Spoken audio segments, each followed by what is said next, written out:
La clase de hoy vamos a tratar de exponer de manera breve el texto Ensayo sobre el entendimiento humano de John Locke. Primero vamos a hacer algunas consideraciones. Primero vamos a marcar qué es el empirismo y cuál es la tesis central.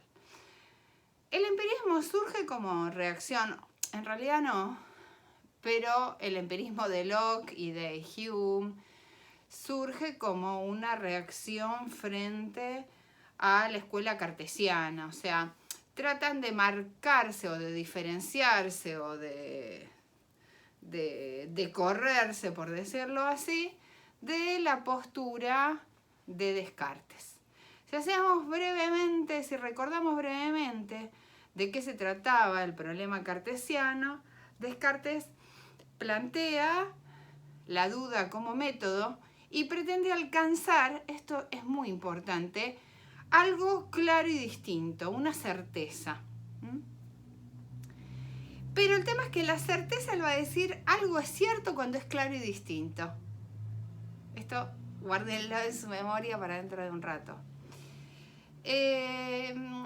La otra cuestión es que dice, bueno, lo claro y distinto que encuentro es que yo pienso, yo existo, o yo existo y existo mientras piense. Cuando alcanza esta certeza, dice, bueno, ¿qué es el pensar? Y ahí se pone a indagar adentro de sí mismo cuáles serían las características de este pensar, ¿no? ¿Cuáles serían las características de este yo pienso? Y va a decir, juzgar, o sea, afirmar, negar, querer, sentir, imaginar, dudar, bueno, este grupo de características. Entonces él va a decir, alcanzo una certeza que es yo pienso, luego existo, y que soy yo soy una cosa que piensa, ¿no? Una sustancia pensante, una res cogitans, y esto es algo cierto e indudable. La segunda certeza que alcanza es que todo el resto de las cosas son cuerpos que ocupan un lugar en el espacio, y esta conclusión la saco de mi propio intelecto. O sea, el darme cuenta que los cuerpos, que las cosas externas son, pues están, no lo adquiero por los sentidos, sino por el entendimiento que me permite deducir, pese a los cambios de la cosa, ¿no? Que esa cosa ocupa un lugar en el espacio y esa cosa es la misma, ¿no? O sea, fíjense, ¿no? Estaría el problema de la sustancia, el problema de la identidad, el problema de la extensión, y a todo eso le sumamos que todas estas ideas están en el entendimiento y son a priori, innatas, vamos a dejarlo de a priori para otro momento, pero son a priori. Son anteriores a la sensación, a la sensibilidad, ¿no? Pero son innatas, están en mí, ¿sí? Estas tesis es como que una por una el empirismo las va a rechazar. La primera cosa que rechaza, cuando aplica la duda metódica, dice voy a dudar de todo aquello que no me ofrezca certeza. Y la primera cosa que hace desaparecer con la duda es todo lo que viene por los sentidos, o de todo lo que viene por los sentidos se puede dudar. Entonces lo descarto, ¿sí? Con estas tesis son a las que el empirismo se va a oponer. Entonces, para el empirismo no hay conocimiento metafísico a priori. Todos los conceptos derivan de la experiencia, o sea, básicamente están en las antípodas de esto que acaba de decir Descartes. No hay conocimientos innatos. Adiós. Todo lo entiendo o lo recibo o lo percibo por la experiencia y por la sensación. Chau, seguimos tachando, ¿no? Es una reacción frente al escolasticismo y al racionalismo, pero es como que, no sé, especialmente se la agarran con Descartes y con el cartesianismo.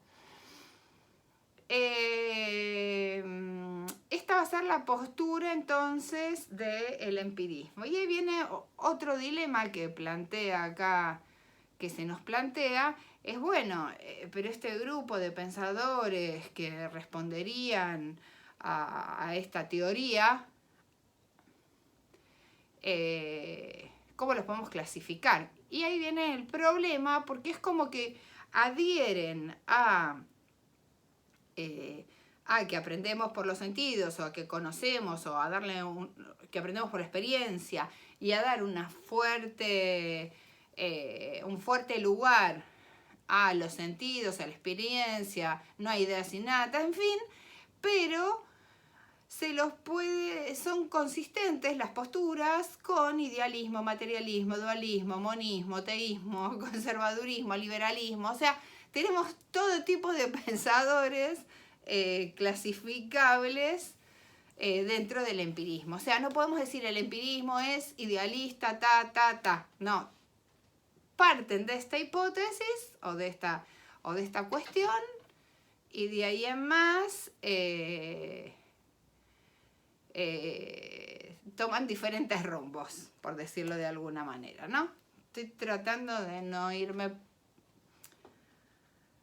¿Por qué? Porque los autores del empirismo son varios, y las posturas realmente son distintas. Bueno. Ahora, ¿por qué di tanta vuelta? Ya van a ver por qué di tanta vuelta, por qué repasé Descartes. Necesitamos, yo creo, para comprender mejor el pensamiento de Locke, contextualizarlo. Especialmente esta contextualización sirve mucho si analizamos el pensamiento político y ético, o sea, el pensamiento de Locke, que tiene que ver con los aspectos de la filosofía práctica, pero de cualquier modo sirven para también comprender la postura de Locke, obviamente la metafísica y la nociológica, ¿no? Entonces, hacemos un pequeño repaso del momento histórico convulsionado de Inglaterra. Vamos a tratar de que sea breve así, y no irme por las ramas, pero bueno, no siempre es posible.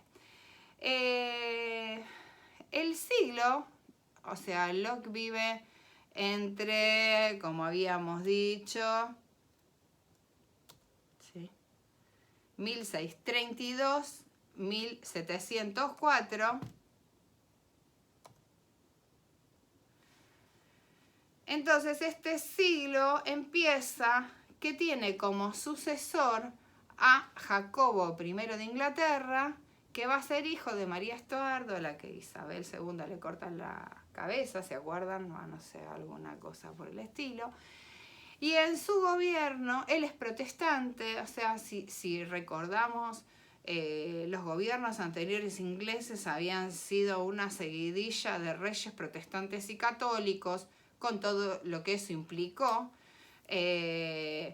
La piratería de la reina de Inglaterra, y entonces el tema de los viajes y de la creación de las colonias en América, ¿no?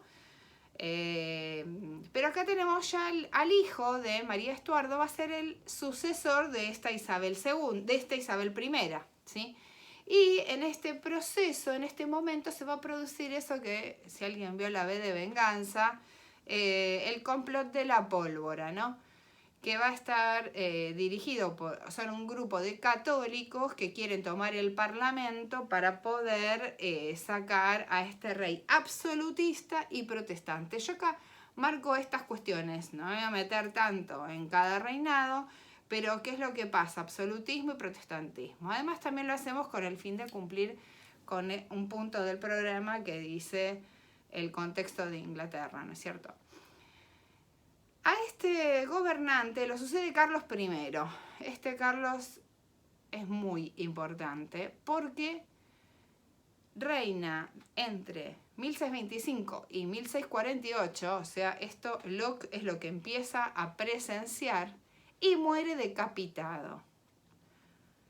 ¿Es grave? Es muy grave, porque hasta aquí el poder de los monarcas era dado por Dios, o sea, los monarcas eran como seres divinos. Entonces, que una rebelión como esta Revolución Inglesa o Guerra Civil Inglesa termine cortando la cabeza al rey, es un momento de un proceso político y civil altamente llamativo, ¿sí? Carlos es otra vez absolutista, pero en este caso era católico. Yo deduzco que además todos estos cambios, en ese momento no es que daba lo mismo la religión que profesabas, no, eras perseguido. Y además, bueno, como siempre pasa con todos los gobiernos, cuando tienen ganas de funcionar de manera absolutista, qué sé yo, la conveniencia de la persecución también tiene que ver con la confiscación de los bienes del supuesto enemigo, ¿no es cierto? O sea, plata para las arcas de cualquier gobernante, ¿sí? El conflicto de Carlos empieza contra el Parlamento. Inglaterra, acuérdense que ya tenía Parlamento, lo que pasa es que según sea el monarca más absolutista, ¿no? El Parlamento tiene mayor o menor rol. Pero, claro, los parlamentarios cada vez querían más poder, como es lógico, ¿no? Y querían empezar a limitar el poder de los reyes, ¿sí? Lo que promueve Carlos, pero eso va a depender de el poder que tienen en sí mismos. Carlos lo que hace es organizar un libro común de oraciones, que ya lo había hecho Isabel II, pero al revés, porque ella era protestante. Y generalmente este libro común de oraciones lo que implicaba o lo que intenta es organizar la religión por un lado, pero la idea que hay atrás es dar un poquito más de libertad en función de ese libro común, pero está obligando a todos a adherir a un libro, ¿sí? Esto está interpretado como a favor de los católicos. Fíjense que ya tienen bastantes años de protestantismo, así que se produce un fuerte rechazo y aparece un personaje que se llama Oliver Cromwell, que organiza esta revuelta y que termina en cortarle la cabeza. ¿Cuál es la característica de Oliver Cromwell? Es que es protestante y que es puritano, es del pueblo, ¿sí? Pero cuando alcanza, o sea, toma el gobierno,